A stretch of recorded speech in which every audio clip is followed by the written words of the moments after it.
Welcome back, another episode. With only one episode remaining in the season, The Boys is rapidly building to an exciting conclusion. We are nearing the end of another action-packed, violent, and slyly sarcastic season. Furthermore, there's never a guarantee with this show, especially in light of the unexpected turn of events that concluded The Insider, the seventh and penultimate episode of the season. This hour saw many events. A train finished his redemption arc by disclosing himself to the Seven as the Leak and risking his own life to save Butcher and Annie from the deep and black Noir 2's wrath. Homelander and Firecracker's hazardous bond is getting stronger, while Sister Sage was kicked out of the Seven for not disclosing a train's identity as the leaker. Most importantly, though, the boys learn that the plan to kill President-elect Singer and replace him with Victoria Newman is dependent on an assassination plot involving a formidable and dangerous shapeshifting superhero. Early on in the episode, we encounter the shapeshifter twice. Firstly, Sister Sage hands him a blue folder and remarks that he smells like alcohol. The boys later find a bruised lady concealed in the assassin's closet while searching for him, only to learn that she is the shapeshifter. While pursuing, the shapeshifter touches an elderly woman in the hallway and then, in a scene out of a David Cronenberg film, peels off their skin in disgusting chunks. They then change into that woman in real time and flee, having completely changed into someone else. The boys eventually come to the realization that this assassin is more than simply a Lee Harvey, as was previously described in the episode. Anyone may be the murderer. Sadly, the turn turns out to be crucial to both the episode's conclusion and the possible course of events in Assassination Run, the Season 4 finale. Unfortunately for our protagonists, by the end of the episode, the shapeshifter, again working for Homelander, Newman, and their wicked scheme, has a significant advantage. As Butcher, Annie, and MM are hanging out at a pub, exhausted, Starlight accepts a fan's request to take a photo. Before we learn at the conclusion of the show that this was actually the shapeshifter taking a moment to scan and take Annie's identity, it seems like a meaningless moment.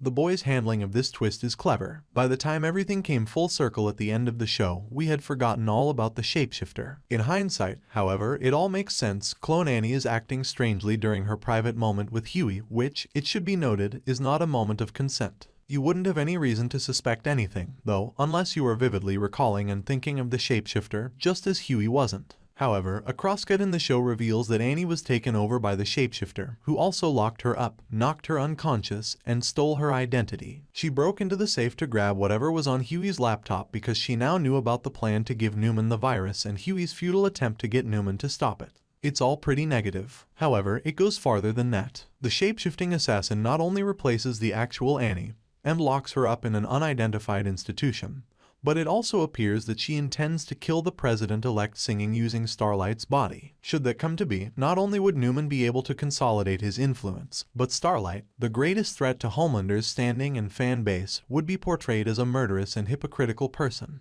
It would be a double-edged sword. We'll have to wait and see what transpires in The Boys Season 4 finale. This show rarely goes in the exact direction we expect. However, as of right now, we can state with certainty that the situation does not appear to be favorable for the good folks. For more videos, subscribe.